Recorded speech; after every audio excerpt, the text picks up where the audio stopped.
하나님의 말씀 데살로니가전서 5장 12절에서 22절 함께 합독하시겠습니다. 형제 자매 여러분, 우리는 여러분에게 부탁합니다. 여러분 가운데서 수고하고 주님 안에서 여러분을 지도하고 훈계하는 이들을 알아보십시오. 그들이 하는 일을 생각해서 사랑으로 그들을 극진히 존경하십시오. 여러분은 서로 화목하게 지내십시오. 형제 자매 여러분, 여러분에게 권면합니다. 무질서하게 사는 사람을 훈계하고 마음이 약한 사람을 격려하고 힘이 없는 사람을 도와주고 모든 사람에게 오래 참으십시오. 아무도 악으로 악을 갚지 말고 도리어 서로에게 모든 사람에게 항상 좋은 일을 하려고 애쓰십시오. 항상 기뻐하십시오. 끊임없이 기도하십시오. 모든 일에 감사하십시오. 이것이 그리스도 예수 안에서 여러분에게 바라시는 하나님의 뜻입니다. 성령이 불을 끄지 마십시오. 예언을 멸시하지 마십시오. 모든 것을 분간하고 좋은 것을 굳게 잡으십시오. 여러 가지 모양의 악을 멀리 하십시오. 아멘. 데살로니가 전서는 5장까지가 끝이에요. 오늘 우리가 읽었었던 것은 5장의 일부를 읽었는데 이제 5장으로 데살로니가 전서는 끝이 납니다. 그런데 사도 바울이 편지 말미에 인사를 쓰기 전에 데살로니가 교회 성도들에게 우리가 어떻게 해야만이 이 마지막 때에 바르게 살아갈 수 있는 그런 신앙을 갖출 수 있는지를 데살로니가 교인들에게 이야기를 하고 있습니다. 그러면서 권면을 하고 있어요. 그렇죠. 우리 그 스피노자가 했던 말들 여러분들 기억하실 것입니다. 내일 지구의 종말이 온다 할지라도 나는 오늘 한 그루 사과나무를 심겠다. 여러분 사과 열매 따먹기가 좋습니까? 내일 심어갖고 모레 따먹을 내일 지구 종말이 온다는데 오늘 심어가지고 열매 따먹겠어요? 몇 년 지나야 되잖아요. 그런데도 최선을 다해서 마지막까지 아주 성실하게 살겠다는 그런 표현인 것이죠. 그래서 우리도 마찬가지예요. 오늘 저녁에 주님께서 재림하신다 할지라도 우리가 어떻게 살아야 될 것인가? 바로 우리의 삶의 그 일상의 자리에 머물러서 하던 것을 그냥 신실하게 계속 하는 것입니다. 그러니까 예수님께서 말씀하셨죠. 맷돌을 갈다가 한 사람은 들려 올라가고 한 사람은 그 자리에 버려둠을 당할 것이다. 둘이서 밭을 갈다가 한 사람은 들려 올라가고 한 사람은 버려둠을 당할 것이라고 말씀을 하시죠. 그러니까 일상의 삶 속에서 살아가면서 주님의 말하자면 재림을 기다린다는 것입니다.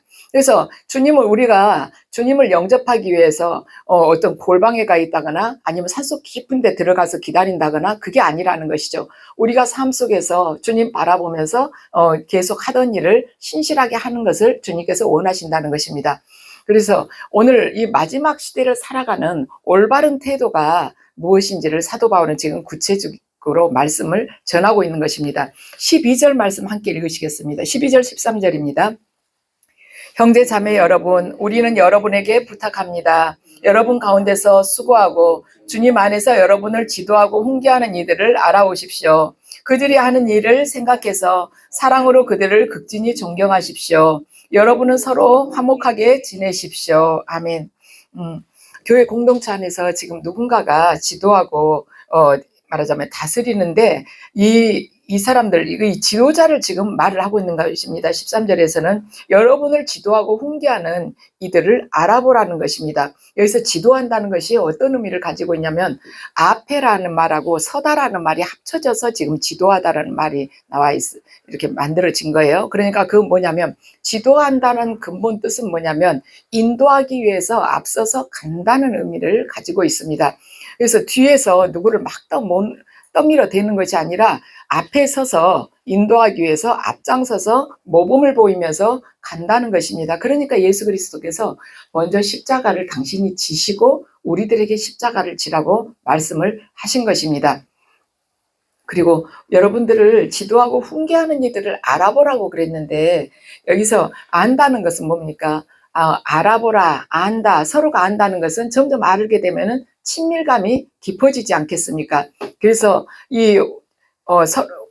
여러분을 수고하고 지도하고 훈계하는 사람들 이들을 알아보십시오 했는데 어, 우리가 이 안다는 것이 세상 속에서의 어떤 교제나 세상 속에서의 만남, 그러한 아는 것이 아니라 여기서 의미하는 안다라는 것은요, 그리스도를 아는 알므로부터 이것이 비롯되어야 한다는 것입니다. 그래서 세상의 만남이나 세상의 교제, 그리스도 밖에서 만난다는 것은 세상의 교제나 세상의 만남이잖아요. 그거하고 그리스도 안에서 만난다는 것은 아주 현격한 차이가 나는 것이죠. 그래서 우리가 그리스도 안에서 말씀 안에서 서로를 알아가는 것입니다. 그래서 서로 알아가기 때문에 서로를 존중하게 되는 것이고 피차 서로에게 복종하면서 살게 된다는 것입니다. 그럴 때 우리가 사랑 안에서 서로 귀하게 여긴다는 것이죠. 그래서 우리 교회 공동체에서 알고 지낸다는 것은 이 세상 속에서 세상 사람들이 만남이나 교제 그거하고는 전혀 다른 것입니다. 하나님의 말씀 안에서 예수 그리스도 안에서 서로를 알아가면서 말씀 안에서 서로를 알아가면서 서로를 이렇게 복종하고 사랑하면서 알아간다는 것이에요. 그래서 우리가 이 공동체 안에서 믿음의 공동체 안에서 알아간다는 시각을 조금 바꿀 필요가 있습니다.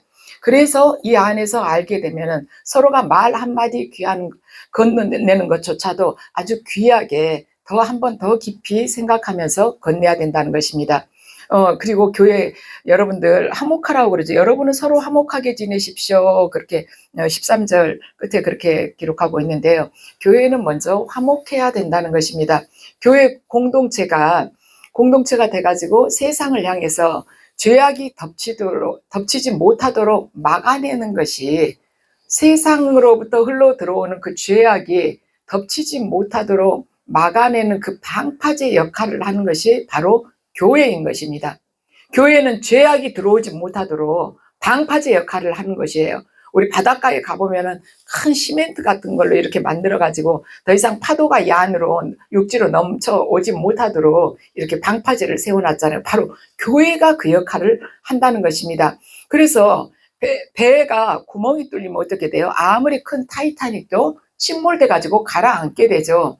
교회에 구멍이 뚫리면은 교회가 가라앉는 것이 아니라 침몰하는 것이 아니라 교회에 구멍이 뚫리면 세상이 침몰하게 되는 것입니다. 왜냐하면 죄악이 넘어오지 못하도록 방파제 역할을 하는 교회가 말하자면 무너졌기 때문에 세상이 침몰을 하게 되는 것이에요.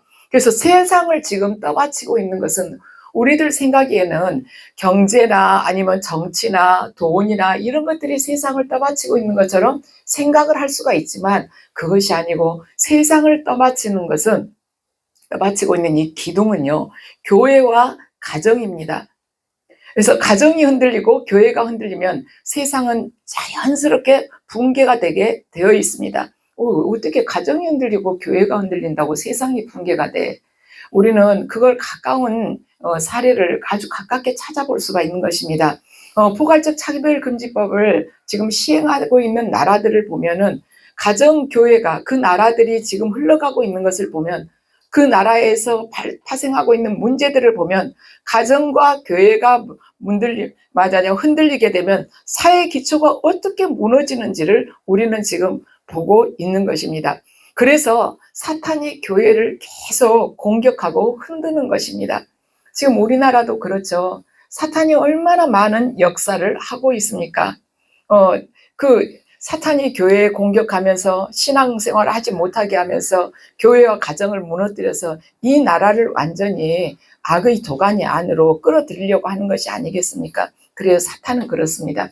교회를 흔들고 가정을 흔들므로 인해서 세상을 자신들이 소유로 완전히 삼으려고 하는 것입니다. 자, 14절 함께 읽으시겠습니다. 형제 자매 여러분, 여러분에게 권면합니다. 무질서하게 사는 사람을 훈계하고 마음이 약한 사람을 격려하고 힘이 없는 사람을 도와주고 모든 사람에게 오래 참아주십시오. 아멘. 이 14절 말씀을 보면 우리가 사람을 대할 때 좀 어떻게 대하겠구나. 그걸 우리가 여기서 이렇게 교훈을 받을 수가 있습니다. 무질서하게 사는 사람은 어때요? 자기 편할 대로 사는 사람이잖아요. 누구 이야기를 잘 안 듣는 거예요. 원칙을 따르지 않는다는 것이죠. 그런 사람은 훈계를 하라는 것입니다. 엄히 훈계를 하라는 것이에요. 그리고 마음이 약한 사람은 마음 약하다고 불러다가 어미 훈계를 하지 말고 너는 왜 그렇게 말하자면 약하냐고, 왜 남하고 똑같이 사는데도 너는 그렇게 빌빌해, 이러지 말고 마음이 약한 사람은 격려를 해달라는 거예요. 위로하고 격려를 해주고 힘없는 사람은 도와달라는 것입니다. 분명히 구분해서 이야기를 하죠. 훈계하라고 안 해. 힘없는 사람한테 힘 버쩍 내, 이렇게 하지 말라는 것이에요. 그리고 모든 사람에게 오래 참으라는 것입니다. 그래서 우리가 정말 교회 공동체가 이루어지게 되면은 잔소리를 하게 되는 것입니다. 무질서한 사람한테는 이야기를 하게 돼 있죠. 바로 잡아야 되니까. 그렇지만 기도하고 나서 그 사람한테 말하는 것은 잔소리가 아니라 충고이고요. 기도하지 않고 그 사람에게 말하자면 이야기를 하는 것은 충고가 아니라 잔소리가 되는 것입니다. 그렇기 때문에 서로 마음이 상하게 돼요.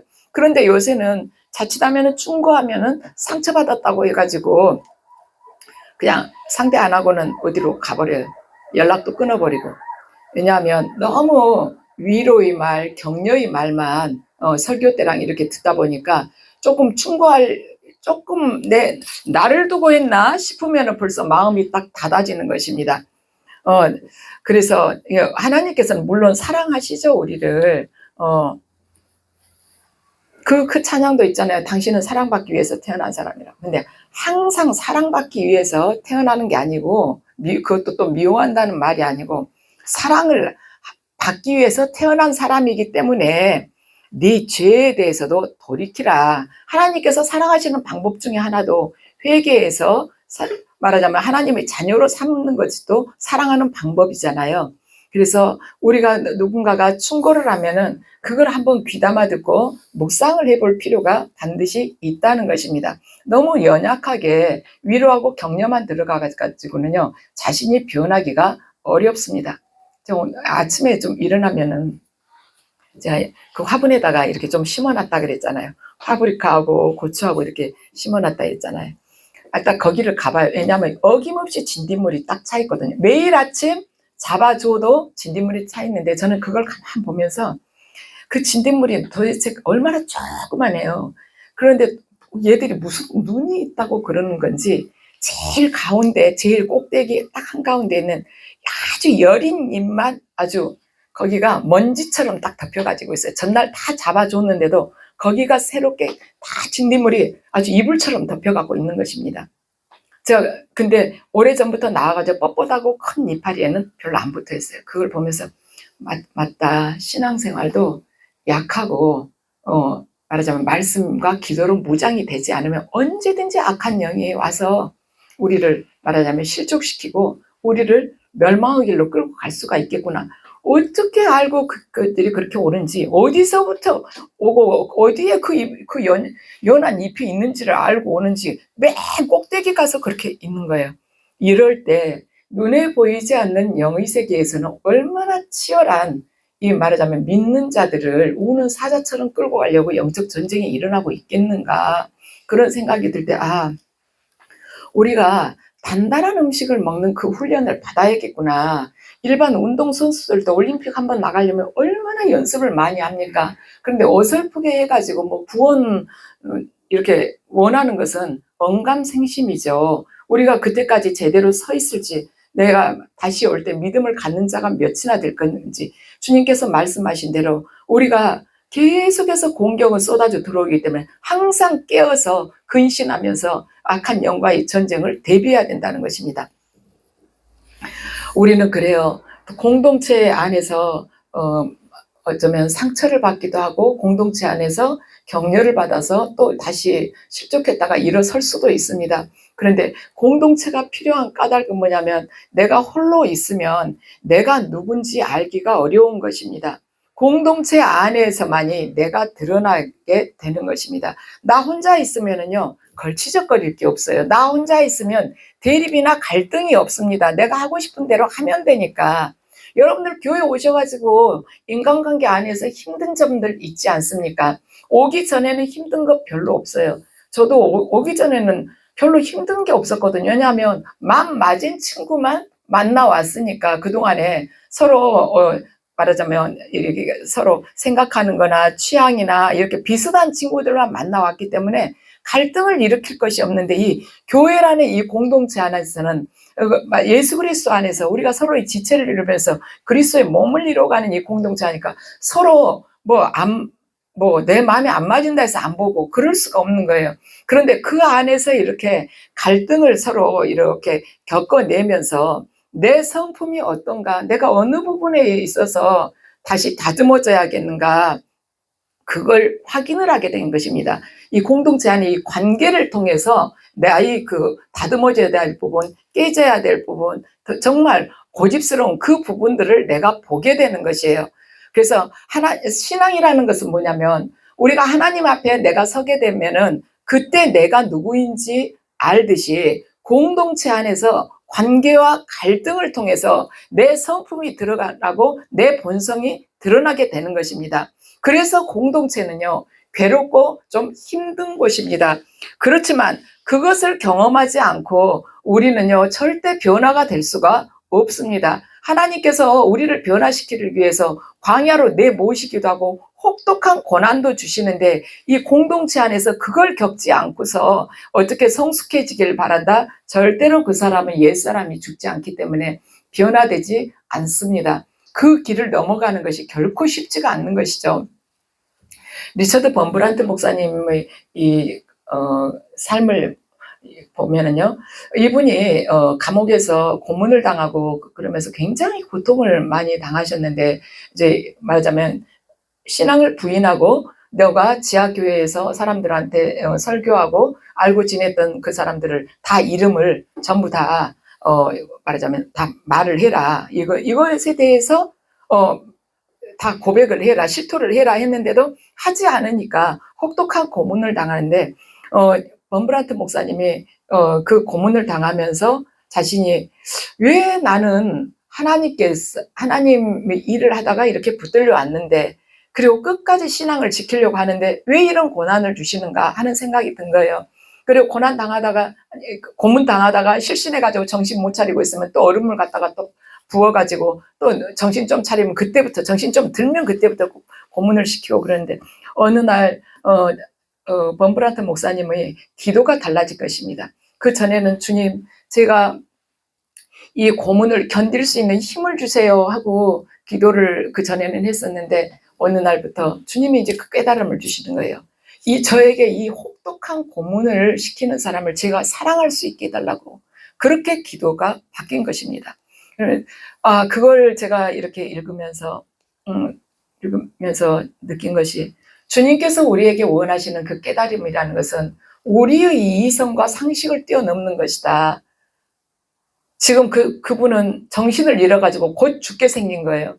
거의 다, 다른 사람들도 거기에 다 죽은 것이나 다름없이 그냥 이 범브란트 목사님 쓰러져가지고 있으면은 그냥 마지막 말하자면 죽을 때 인사하듯이 그러면서 지나가고, 이 정도의 상황인데도 주님께서는 그를 말하자면 고문시킨 사람을 위해서 사랑하도록 기도하기를 원하셨다는 것입니다.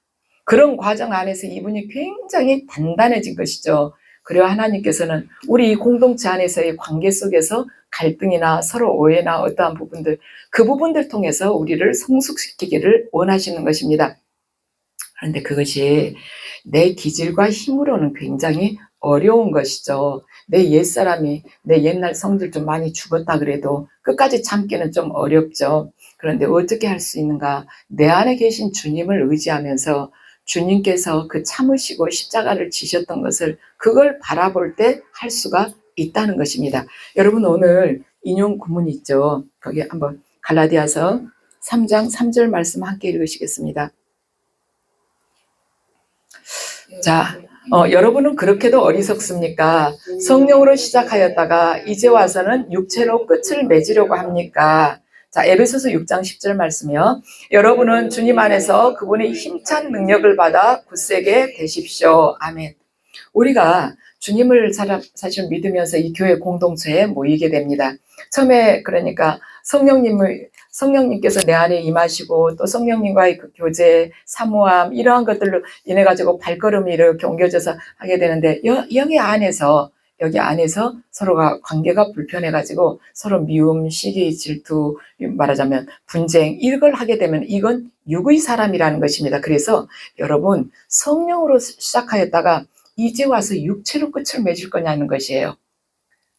그래서 우리가 말씀을 꽉 붙잡고 아무리 힘들다 할지라도 그 범브란트 목사님 다 자기 그 목숨이 다 끊어져 가는데도 하나님께서 저자, 네 고문시키는 저자를 사랑할 수 있는 그 기도를 하도록 인도하셨다는 것을 생각하면 우리가 뭘 견뎌내지 못하겠습니까? 하나님의 기준이 그 정도인 것입니다. 그리고 우리가 상대방을 나하고 정말 다르고 내가 용납하기 어려운 사람을 사랑하기 어려운데 그것을 바로 주님 안에서 주님의 힘찬 능력을 받아서 우리가 굳세게 되라는 것입니다.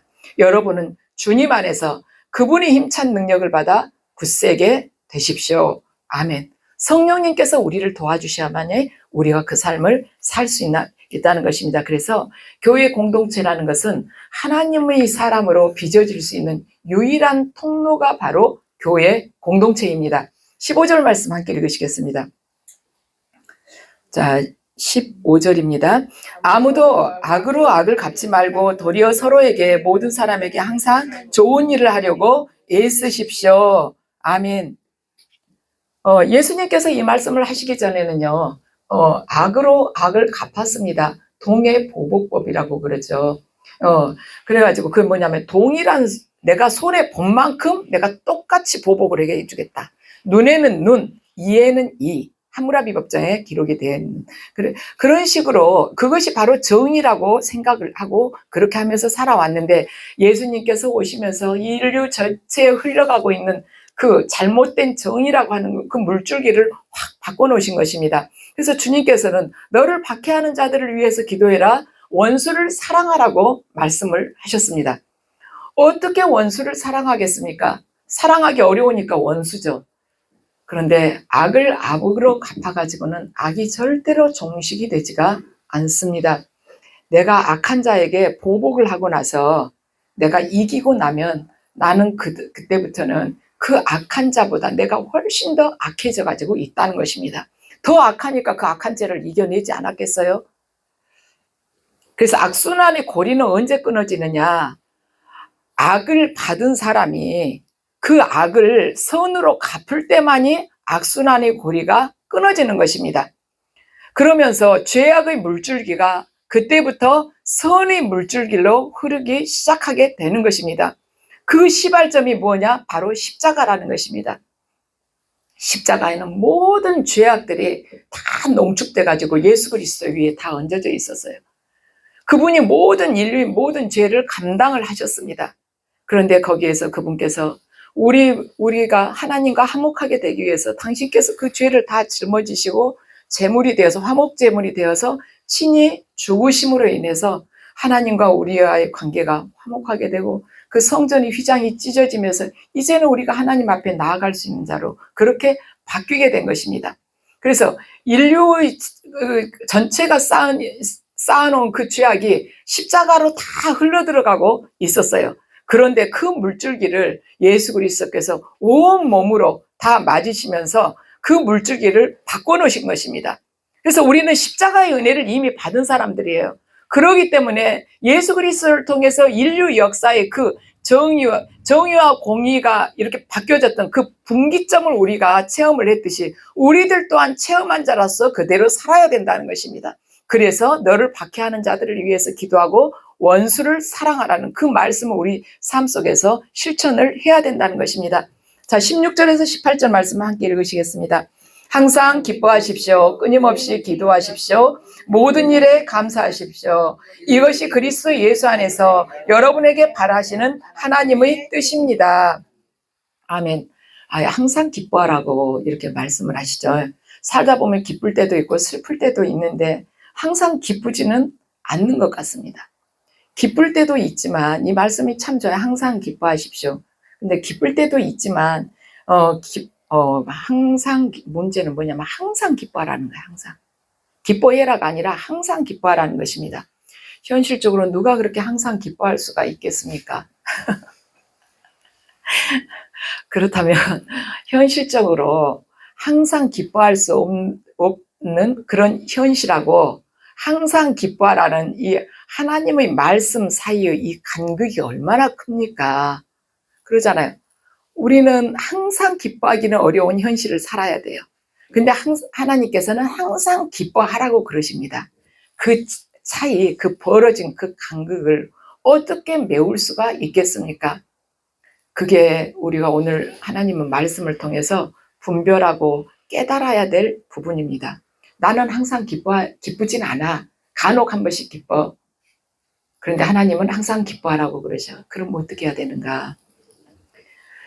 이 사도 바울은요, 항상 기뻐하라는 이 명령을 빌립보 교인들에게도 전했습니다. 빌립보서 4장 4절을 보면 주 안에서 항상 기뻐하라고 그랬어요.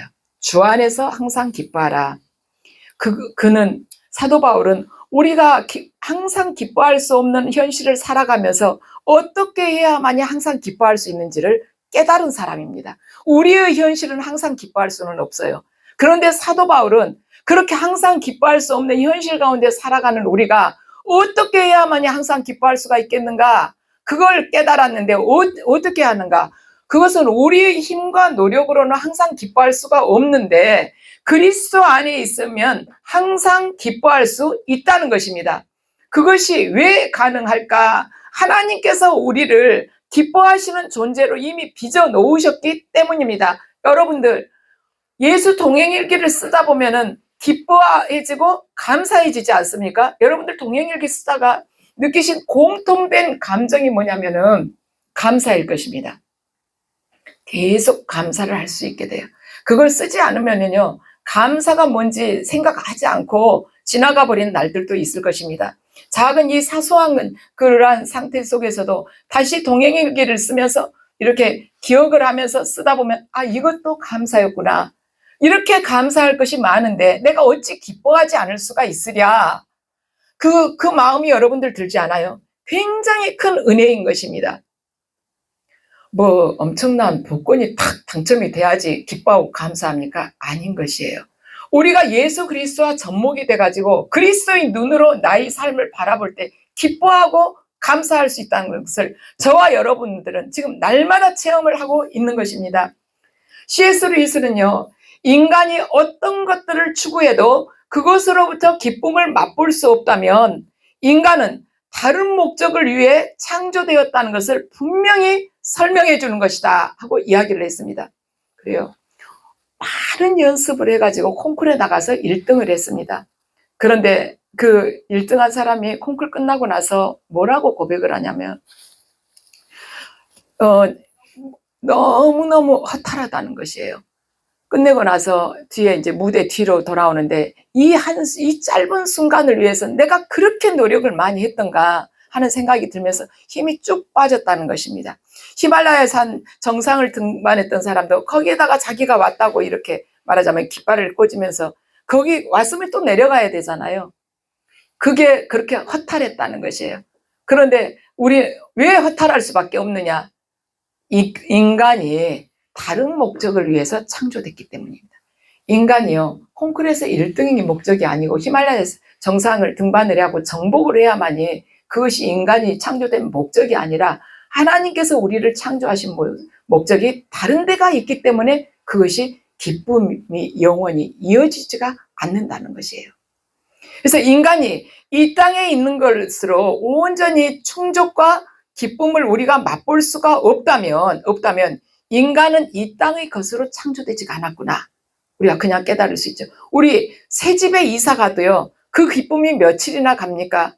자동차를 바꿔도요, 그 기쁨이 며칠이나 갑니까? 아니잖아요. 그러면 우리가 창조된 목적이 이 세상 것들로 해가지고 우리가 족함, 기쁨과 감사를 다 채울 수가 없는 것이구나. 그걸 우리가 알 수가 있는 것입니다. 그래서 저와 여러분이 그 누구도 빼앗을 수 없는 그 기쁨을 날마다 누리실 수 있기를 주님의 이름으로 축원합니다. 그리고 지금 쉬지 않고 끊임없이 기도하십시오 그랬죠. 끊임없이 기도하라. 정말 끊임없이 기도하다가 지금 아무것도 못하면 어쩔 거예요. 밥도 못 먹고 밥 먹을 때도 기도해야 되고 그리고 성경도 못 읽고 기도하다가 성경 내용이 귀에 들어오겠어요? 이게? 눈으로 보이겠어요? 이것은 끊임없이 기도하라는 것은 쉬지 않고 주님 안에 머무르는 것을 의미를 하고 있습니다. 그래서 이것을 끊임없이 기도하라는 것은 쉬지 않고 주님 안에 머무르는 것, 주님을 기억하는 것, 하나님과 매 순간마다 동행하는 그 삶이 바로 쉬지 않고 기도하는 삶이라는 것입니다. 자, 우리 인용 구문요. 계시록 3장 20절 말씀 함께 읽으시겠습니다. 보아라, 내가 문 밖에 서서 문을 두드리고 있다. 누구든지 내 음성을 듣고 문을 열면 나는 그에게로 들어가서 그와 함께 먹고 그는 나와 함께 먹을 것이다. 아멘. 데살로니가전서 5장 10절 말씀 함께 읽으시겠습니다. 그리스도께서 우리를 위하여 죽으신 것은 우리가 깨어있든지 자고 있든지 그리스도와 함께 살게 하시려고 하는 것입니다. 아멘. 바로 이것인 거예요. 예수 그리스도께서 우리를 위해서 죽으신 것은 우리가 깨어있든지 자고 있든지 그리스도와 함께 살게 하시려고 바로 우리를 위해서 죽으셨다는 것입니다. 이것이 끊임없이 기도하는 것입니다. 그리고 주님께서 말씀하셨죠. 누구든지 내 음성 듣고 문을 열면 내가 그에게로 들어가서 그와 함께 먹고 그는 나와 함께 먹을 것이다. 이걸 바로 동행하는 것이에요. 그러죠? 동행하는 것. 주님과 항상 주님께서 옆에 계시다는 것을 항상 느끼면서 그분을 의식하면서 살아가는 것.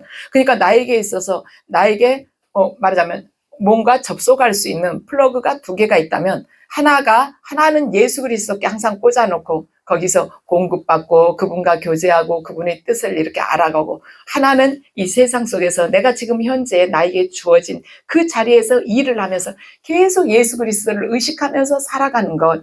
그게 우리 그리스도인들이 서 있어야 될 자리라는 것입니다. 우리 그러면 항상 주님 의식하면서 정신없어가고 어떻게 살아? 나 한 가지 일도 못하는데 두 가지를 플러그를 양쪽에다 꽂아놓고 도대체 하기가 어렵다. 우리 어때요?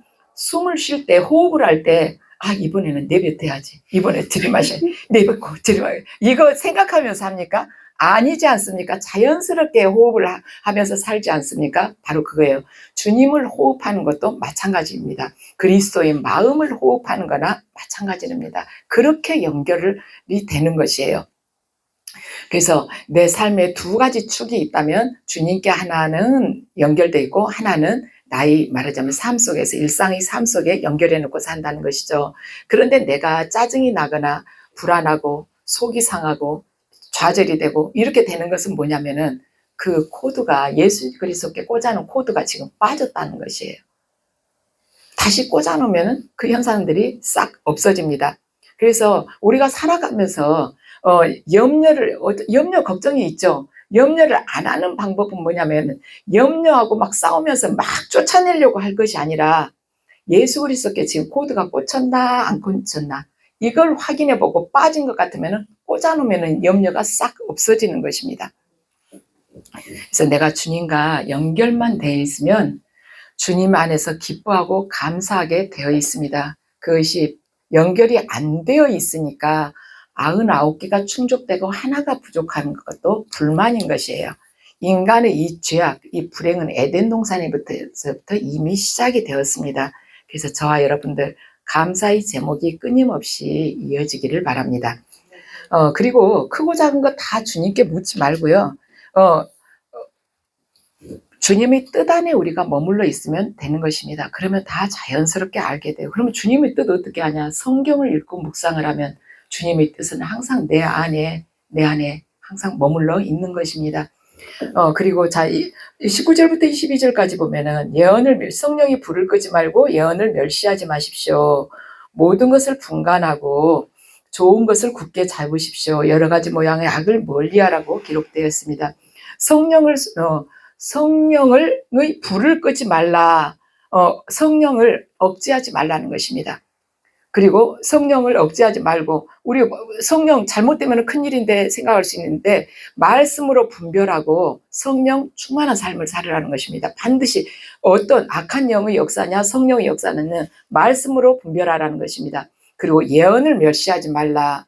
이 예언이라는 것은 미래 앞날에 닥칠 것을 이야기하는 것이 아니라 예수 그리스도께서 말씀하신 것, 성경이 말씀하신 것을 정확하게 대언하는 것이 바로 예언인 것입니다. 그래서 우리가 하나님의 말씀을 정확하게 전달하는 것을 멸시하지 말라는 것입니다. 그래서 멸시라는 것은 자기가 하나님 말씀보다 위에 있다는 것이에요.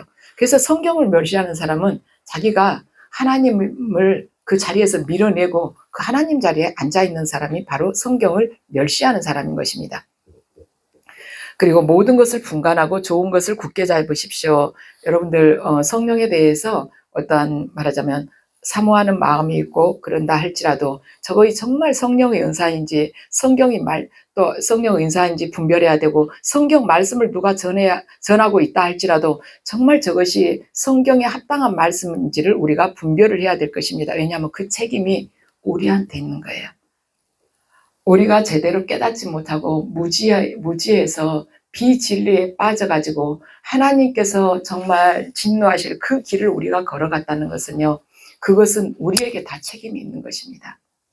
그리 끌고 간 지도자에게 책임이 있다기보다는 말씀이 이미 주어졌는데 그걸 제대로 읽지 않고 깨닫지 못하고 걸어간 우리한테, 분별하지 못한 우리한테 책임이 있는 것입니다. 그래서 모든 것을 말씀을 기준으로 해서 정확하게 검증해야 되는 것은 저와 여러분 각자의 책임인 것입니다. 그래서 정확하게 검증을 해서 분별하고 좋은 것을 취하고 악한 것을 버리라는 말씀입니다. 그래서 오늘 우리 본문을 이게 마무리하면서 우리를 향하신 하나님 뜻이 무엇인지를 다시 한번 확인하면서 설교를 마무리하겠습니다. 우리를 향한 하나님 뜻, 우리 하나님 뜻 다 알고 싶죠? 하나님 음성 듣고 싶잖아요. 나를 향하신 하나님 뜻이 뭐지? 좀 들려주시고 보여주시면 좋겠다. 오늘 말씀에 기록이 되어 있습니다. 자, 오늘 말씀 16절에서 18절까지 다 같이 함께 읽으시겠습니다. 항상 기뻐하십시오. 끊임없이 기도하십시오. 모든 일에 감사하십시오. 이것이 그리스도 예수 안에서 여러분에게 바라시는 하나님의 뜻입니다. 아멘.